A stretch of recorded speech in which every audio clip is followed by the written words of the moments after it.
ನಮಸ್ಕಾರ ಎಲ್ಲರಿಗೂ. ನನ್ನ ಹೆಸರು ಸ್ಮಿತಾ ಹೆಗಡೆ. ನಾವಿವತ್ತು ಭೂಮಿ ಸೂತ್ರ ಇನ್ಸ್ಟೆಂಟ್ ಸಾಯಿಲ್ ಟೆಸ್ಟ್ ಕಿಟ್ಟನ್ನು ಉಪಯೋಗ ಮಾಡಿಕೊಂಡು ನಾವು ನಮ್ಮ ಮನೆಯಲ್ಲಿ ಅಥವಾ ನಮ್ಮ ತೋಟದಲ್ಲಿಯೇ ನಮ್ಮ ಮಣ್ಣಿನ ಫಲವತ್ತತೆಯನ್ನು ಯಾವ ಥರದಲ್ಲಿ ಚೆಕ್ ಮಾಡ್ಬೋದು ಅಂತ ಹೇಳೋದ್ರ ಬಗ್ಗೆ ತಿಳ್ಕೊಳ್ಳೋಣ. ಈ ಒಂದು ಟೆಕ್ನಾಲಜಿಯನ್ನು ಡೆವಲಪ್ ಮಾಡಿದವರು Indian council of agricultural research Hyderabad. So ಇಲ್ಲಿರುವ ಸೈಂಟಿಸ್ಟ್ ಏನು ಮಾಡಿದ್ದಾರೆ, ಪ್ರತಿಯೊಬ್ಬ ರೈತರಿಗೂ ಅನುಕೂಲ ಆಗುವಂತೆ ಅವರಿಗೆ ಕೈಗೆಟುಕುವ ದರದಲ್ಲಿ ಈ ಥರದ ಒಂದು ಟೆಕ್ನಾಲಜಿಯನ್ನು ಡೆವಲಪ್ ಮಾಡಿದ್ದಾರೆ. ನಾವು ಇದನ್ನು ಪ್ರತಿಯೊಬ್ಬ ರೈತರಿಗೂ ತಲುಪಿಸುವ ವ್ಯವಸ್ಥೆಯನ್ನು ಮಾಡ್ತಾ ಇದ್ದೇವೆ. ಸೊ ಈ ಕಿಟ್ಟಿನಲ್ಲಿ ನಿಮಗೆ 4 ಥರದ ಟೆಸ್ಟನ್ನು ಮಾಡಲಿಕ್ಕೆ ಅವಕಾಶಗಳಿದೆ. ನೈಟ್ರೋಜನ್ ಟೆಸ್ಟಿಂಗು, ಅದಕ್ಕೆ ನಾವು N1 ಮತ್ತು N2 ಹೇಳುವಂಥ ಸೊಲ್ಯೂಷನನ್ನು ಕೊಡ್ತೇವೆ.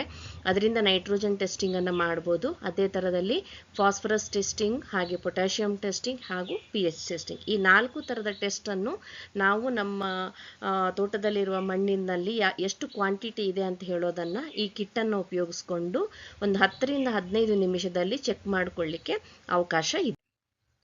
ಹಾಗಾದರೆ ಈ ಟೆಸ್ಟ್ ಮಾಡಲಿಕ್ಕೆ ಮೇನಾಗಿ 3 ಹಂತಗಳಿವೆ. ಮೊದಲನೇ ಹಂತದಲ್ಲಿ ಸಾಯಿಲನ್ನು ನಾವು ಅಥವಾ ಮಣ್ಣನ್ನು ಕಲೆಕ್ಟ್ ಮಾಡಬೇಕು. ಅದಕ್ಕೆ ಒಂದು ವಿಧಾನ ಇದೆ. ಹಾಗೆ ಆ ಮಣ್ಣಿನಲ್ಲಿರುವ ಫಲವತ್ತತೆಯನ್ನು ನಾವು ಎಕ್ಸ್ಟ್ರಾಕ್ಷನ್ ಮಾಡ್ತೇವೆ, ನಾವು ಕೊಡುವ P1, N1, pH1, K1 ಸೊಲ್ಯೂಷನ್ನಿಂದ. ಹಾಗೆ ಅದರಲ್ಲಿ ಎಷ್ಟು ಪ್ರಮಾಣದಲ್ಲಿ ಇದೆ ಅಂತ ಹೇಳೋದನ್ನು ನಾವು pH2, N2, P2 ಹಾಗೂ K2 ದ್ರಾವಣದಿಂದ ಅದನ್ನು ನಾವು ಚೆಕ್ ಮಾಡಲಿಕ್ಕೆ ಅವಕಾಶ ಇದೆ. ಮೊದಲನೇದಾಗಿ ಮಣ್ಣನ್ನು ನಾವು ಯಾವ ಥರದಲ್ಲಿ ಕಲೆಕ್ಟ್ ಮಾಡಬೇಕು ಅಂತ ಹೇಳೋದ್ರ ಬಗ್ಗೆ ನೋಡೋಣ.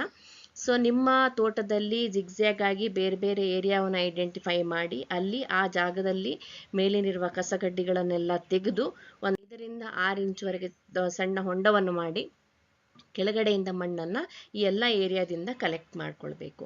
ಮಾಡಿದ ನಂತರ ಇದೆಲ್ಲವನ್ನು ಮಿಕ್ಸ್ ಮಾಡಿ 4 ಭಾಗ ಮಾಡಿ ಅದರಲ್ಲಿ 2 ಭಾಗವನ್ನು ತೆಗೆದು ಉಳಿದ 2 ಭಾಗವನ್ನು ಮತ್ತೆ ಮಿಕ್ಸ್ ಮಾಡಿ ಅದರಲ್ಲಿ 4 ಭಾಗವನ್ನು ಮಾಡಿ ಇದೇ ಥರದಲ್ಲಿ ಒಂದು 100 ಗ್ರಾಮ್ ವರೆಗೆ ನಮಗೆ ಮಣ್ಣು ಆಗುವ ತನಕ ಇದೇ ಪ್ರೊಸೀಜರನ್ನು ನಾವು ರಿಪೀಟ್ ಮಾಡ್ತಾ ಹೋಗಿ ಒಂದು 100 ಗ್ರಾಮ್ ಸಾಯಿಲನ್ನು ನಾವು ಫಸ್ಟು ಕಲೆಕ್ಟ್ ಮಾಡಬೇಕಾಗತ್ತೆ.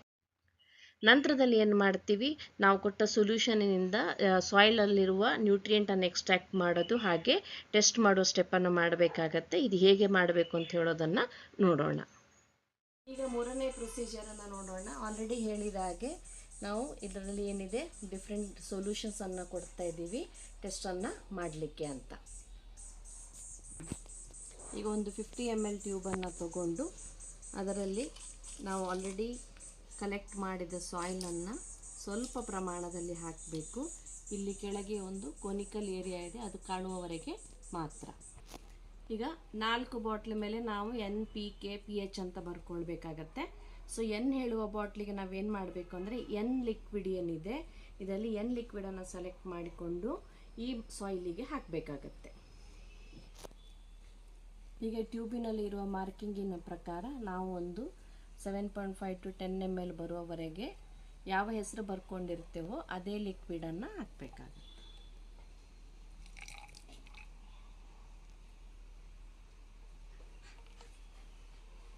ನಂತರದಲ್ಲಿ ಮುಚ್ಚಳ ಹಾಕಿ ಒಂದು ಸೆಕೆಂಡ್ ಶೇಕ್ ಮಾಡಿ ಸ್ವಲ್ಪ ಹೊತ್ತು ಇದನ್ನು ಹಾಗೆ ಇಡಬೇಕು. ಹಣಿಯಾಗಿ ಮಣ್ಣೆಲ್ಲ ಕೆಳಗೆ ಇಳಿದು ಪ್ಯೂರ್ ಲಿಕ್ವಿಡ್ ನಮಗೆ ಮೇಲೆ ಬರುವ ತನಕ.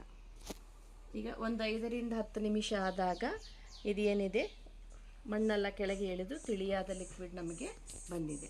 ಸೊ ನೆಕ್ಸ್ಟ್ ಪ್ರೊಸೀಜರಿಗೆ ನಾವಿಲ್ಲಿ ಒಂದು ಫನೆಲನ್ನು ಕೊಟ್ಟಿರ್ತೇವೆ. ಹಾಗೆ ಒಂದು 12 ml ಸಣ್ಣ ಟ್ಯೂಬ್ ಇದೆ. ಸಣ್ಣ ಟ್ಯೂಬನ್ನು ಸ್ಟ್ಯಾಂಡಲ್ಲಿ ಇಟ್ಟು ಫನೆಲ್ ಅದರ ಜೊತೆಗೆ ಕೊಟ್ಟ ಫಿಲ್ಟರ್ ಪೇಪರನ್ನು ತಗೊಂಡು ಅದನ್ನು ಹೀಗೆ 4 ಭಾಗವಾಗಿ ಮಡಚಿ ಇದನ್ನು ಈ ಥರದಲ್ಲಿ ಫನೆಲಲ್ಲಿ ಇಡಬೇಕು. ನಂತರದಲ್ಲಿ ಈ ತಿಳಿಯಾದ ದ್ರಾವಣವನ್ನು ನಾವು ನಿಧಾನವಾಗಿ ಅಲುಗಾಡಿಸದೆ ಈ ಫಿಲ್ಟರ್ ಪೇಪರ್ ಮುಖಾಂತರ 12 ml ಟ್ಯೂಬಿಗೆ ಸ್ಥಳಾಂತರಿಸಬೇಕು. ಸೋಸಿದ ದ್ರಾವಣವನ್ನು ನೋಡಿ ಈ ಟ್ಯೂಬಿನಲ್ಲಿ ಒಂದು ಅಪ್ರಾಕ್ಸಿಮೇಟ್ ಒಂದು 3 ml ಅಷ್ಟು ಇಟ್ಕೊಳ್ಬೇಕು. ಜಾಸ್ತಿ ಆದರೆ ಅದನ್ನು ನೀವು ತೆಗೆದು 3 ml ಹತ್ರ ಇಟ್ಕೊಂಡು ಇದು N ಸೊಲ್ಯೂಷನ್ ನೈಟ್ರೋಜನ್ ಟೆಸ್ಟ್ ಆಗಿದ್ದಕ್ಕೆ N2 ಸೊಲ್ಯೂಷನನ್ನು ತಗೊಂಡು ಒಂದು 5 ಡ್ರಾಪ್ N2 ಸೊಲ್ಯೂಷನನ್ನು ಇದಕ್ಕೆ ಹಾಕಬೇಕು.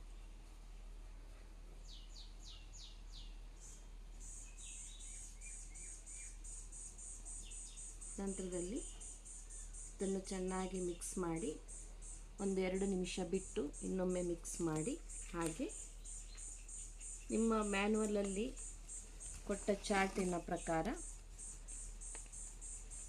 ನೈಟ್ರೋಜನ್ ಅಥವಾ ಅಮೋನಿಯಂ ಚಾರ್ಟ್, ಈ ಟ್ಯೂಬಿನ ಕಲರ್ ಹಾಗೆ ಇಲ್ಲಿರುವ ಕಲರ್ ಯಾವ ಲೈನ್ ಇದು ಕಲರಿಗೆ ಮ್ಯಾಚ್ ಆಗತ್ತೆ ಅಂತ ನೋಡಿಕೊಂಡ್ರೆ ಅಲ್ಲಿ ನಮಗೆ ಹೈ ಇದೆಯಾ ಅಥವಾ ಮೀಡಿಯಮ್ ಇದೆಯಾ ಲೋ ಇದೆಯಾ ಹೇಳುವ ರೀಡಿಂಗು ಸಿಗತ್ತೆ.